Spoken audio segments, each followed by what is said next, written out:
24 नवंबर को संभल के जामा मस्जिद के सर्वे को लेकर हुए बवाल के बाद सदर जफर अली के बयान के बाद मामला और गर्मा गया है।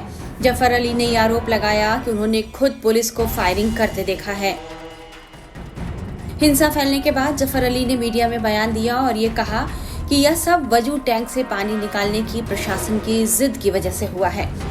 एसडीएम संभल ने वजू टैंक से पानी खाली कराने पर जोर दिया और पानी निकालते ही लोगों को यह लगा कि यह बिना पूर्व सूचना के मस्जिद के अंदर खुदाई चल रही है। जफर अली ने यह आरोप लगा दिया कि हमने मस्जिद में लोगों से शांति बरतने की अपील की, लेकिन यह सब संभल के एसडीएम और सीईओ की वजह से हुआ है। सुनिए उन्होंने हमारे संवाददाता गौरव श्रीवास्तव से बातचीत में पुलिस और प्रशासन पर क्या गंभीर आरोप लगाए। और जब ये सब कुछ हो रहा था, इन्होंने बार बार अपील की कि लोग घर चले जाएं और प्रशासन को माने। हालांकि कुछ कमियां प्रशासन की बताना वो चाह रहे हैं और हमारे साथ मौजूद हैं। आपने पूरी अपील करते रहे और आपकी बात को लोगों ने सुना। हमने जुमे की नमाज को भी देखा था, आपने लोगों को अंदर किया, समझाया, लेकिन आखिर कैसा क्या बिगड़ा अचानक से 9 बजे के आसपास की जब भीड़ उत्तेजित हो गई और इस तरह की घटनाएं हुई? देखिए, मैं फिर कितनी बार बताऊं ये बात।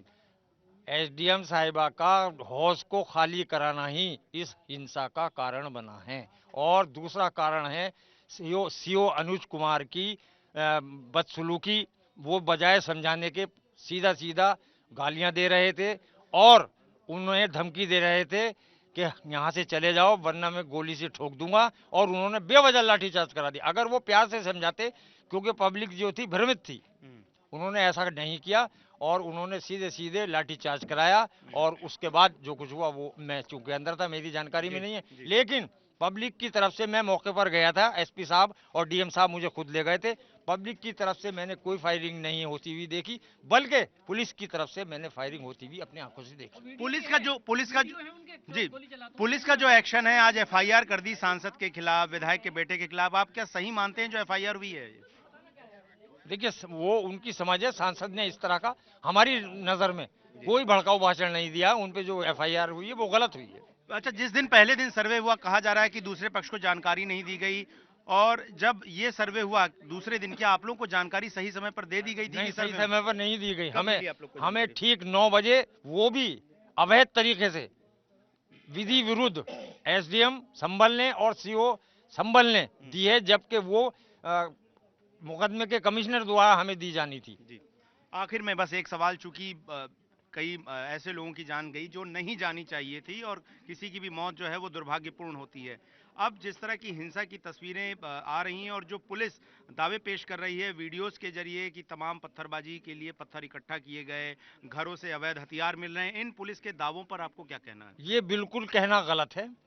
पब्लिक के पास कोई अवैध हथियार नहीं था। पब्लिक के पास कहीं भी कोई वो नहीं था, अवैध हथियार नहीं था। ये गोली सिर्फ और सिर्फ, जहां तक मैं समझता हूं, पुलिस की तरफ से ही चली है। पब्लिक जो गोली चलाती, मान लीजिए गोली चलाती, तो वो पब्लिक को क्यों मारती? वो तो पुलिस को मारती। कौन सा पुलिस वाला के गोली लगी है? पुलिस ने ये ज्यादती की है कि बजाय भीड़ को शांत करने के लिए, तितर बितर करने के लिए पैर में गोली मारनी चाहिए थी, ना कि सीधे उन्होंने उनकी जान ले ली। जफर अली के इस बयान के बाद संभल के डीएम डॉक्टर राजेंद्र पेंसिया ने जफर अली के आरोपों से साफ इनकार कर दिया। जिले के डीएम राजेंद्र पेंसिया और एसपी कृष्ण कुमार ने 25 नवंबर को एक प्रेस कॉन्फ्रेंस कर संभल हिंसा के बारे में, वहां की मौजूद स्थिति के बारे में जानकारी दी और जफर अली के बयानों की एक एक कली खोल दी। आज हमने सुबह पीसी कर ली थी, इसलिए शाम को पीसी की आवश्यकता नहीं थी, किंतु अभी जो जामा मस्जिद के सदर जफर अली साहब का एक भ्रामक बयान आया, उसके कारण हमें दोबारा पीसी की आवश्यकता पड़ी।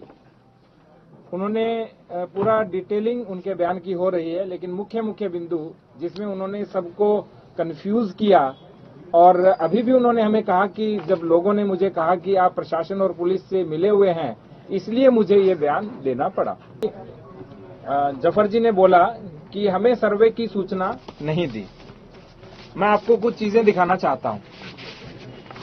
पहली सूचना मैं आपको दिखाना चाहता हूं, ऑनरेबल कोर्ट का ये ऑर्डर है। जैसे ही ये कोर्ट का ऑर्डर आया, इस कोर्ट के ऑर्डर के बाद 2:30, हाँ, जो कोर्ट का ऑर्डर आया वो 2:38 पे आया, और इसके लगभग आधे घंटे के बाद वो लोग हमारे पास आए और फिर 5 बजे से पहले हम कोतवाली आए और 5 से 5:30 के बीच हम जामा मस्जिद पहुंचे।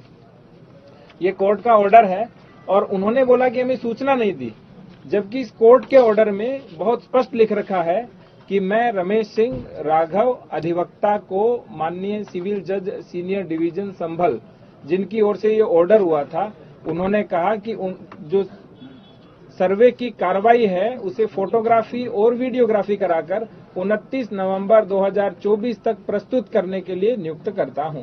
और अंत में उन्होंने लिखा कि मैं सभी पक्षकारों को सूचित करता हूं कि सर्वे की शेष कार्रवाई करने हेतु 24 नवंबर 2024 को प्रातःकाल 7 बजे से 11 बजे तक का समय निर्धारित किया जाता है। ये इसलिए उन्होंने बोला क्योंकि 19 तारीख को उन्होंने हमें रात्रि में एक पत्र दिया। वो पत्र ये है जिसमें स्पष्ट लिखा हुआ है कि वहां एक साथ 200 लोग मस्जिद के भीतर उपस्थित हो गए, सायंकाल का समय था एवं इतने ही व्यक्ति की उपस्थिति में सर्वे का कार्य सुचारू रूप से संपन्न नहीं हो सका। वहां उपस्थित जनप्रतिनिधि एवं अन्य व्यक्तियों द्वारा बार बार सर्वे की प्रक्रिया में अवरोध उत्पन्न किया जा रहा था एवं धमकी दी जा रही थी। अतः भविष्य में पुनः सर्वे की कार्रवाई संपन्न की जाएगी, जिसकी सूचना पृथक से सभी पक्षकारों को उपलब्ध कराई जाएगी, जिससे माननीय न्यायालय का आदेश का अनुपालन हो सके। ये मेरी प्रति थी और एक कप्तान साहब को इन्होंने प्रति दी थी। इस प्रति के क्रम में ही जो अभी मैंने बोला 23 तारीख को, जैसे जफर साहब ने बोला हमें सूचना नहीं दी, 23 तारीख को 6:15 पे मेरे द्वारा फोन किया गया, लेकिन उन्होंने कहा मेरा स्वास्थ्य सही नहीं है, इसलिए हमने एसडीएम और सीओ को भेजा कि आप एक कॉपी उनको रिसीव कराइए। इससे पहले एडवोकेट कमिश्नर हमारे पास आए और उन्होंने हमें कहा कि मैं जाना चाहता हूं, तो हमने कहा पहले आप कॉपी रिसीव कराइए। तो उन्होंने कहा कि जो कॉपी है वो आप अपने माध्यम से रिसीव करा दीजिए। तो हमने अपने माध्यम से रिसीव करा करके सूचना दी। तो जो पहली बात जो भ्रामक रूप से कह रहे थे हमें सूचना नहीं दी, और इसी के साथ दूसरी बात भी थी, उन्होंने कहा कि दूसरी बार जो ऑर्डर था वो डीएम के आदेश से हुआ, जबकि स्पष्ट रूप से एडवोकेट कमिश्नर साहब का ये तीसरा आदेश था, जिसमें उन्होंने कहा पहला आदेश 19 को किया, फिर 19 को रात को किया कि भविष्य में दोबारा करेंगे, और तीसरा 23 तारीख को किया, जिसमें स्पष्ट लिखा हुआ है कि 24 को सुबह 7 से 11 के बीच सर्वे किया जाएगा। और यही कॉपी अगले दिन सुबह जो उन्होंने कहा कि मेरे से छीन ली गई, वो कॉपी ये है, उनसे छीनी नहीं गई। ये देखिए, उन्होंने स्वयं इसके ऊपर 24 को हस्ताक्षर किए हैं। दूसरी बात जो उन्होंने बोली, वो उन्होंने बोली कि कोर्ट का ऑर्डर 4 बजे का है, जबकि मैंने अभी आपको बताया कोर्ट का ऑर्डर 2:38 का है। तीसरी बात जो उन्होंने बोली, उन्होंने कहा कि 5 बजे के बाद किसी आदेश का अनुपालन नहीं हो सकता, जबकि हम 5 से 5:30 के बीच जामा मस्जिद की ओर प्रस्थान कर चुके थे। इसके बाद उन्होंने कुछ बातें बोली जो कप्तान साहब भी जवाब देंगे। जैसे उन्होंने कहा कि मैंने खुद पुलिस को फायरिंग करते हुए देखा।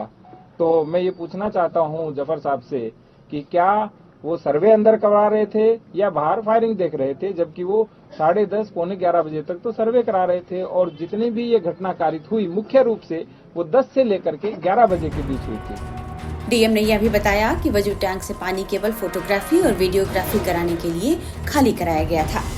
कि जब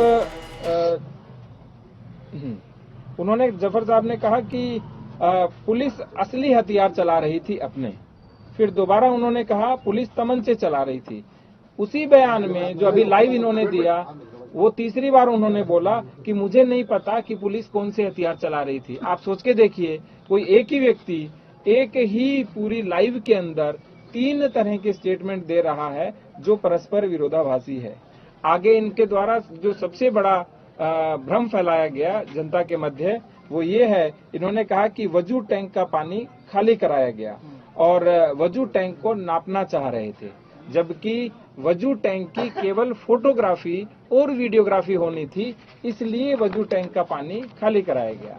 नेक्स्ट, और वैसे भी वजू टैंक का पानी अभी आपने बताया जफर साहब ने कि हर शुक्रवार को वो खाली होता है।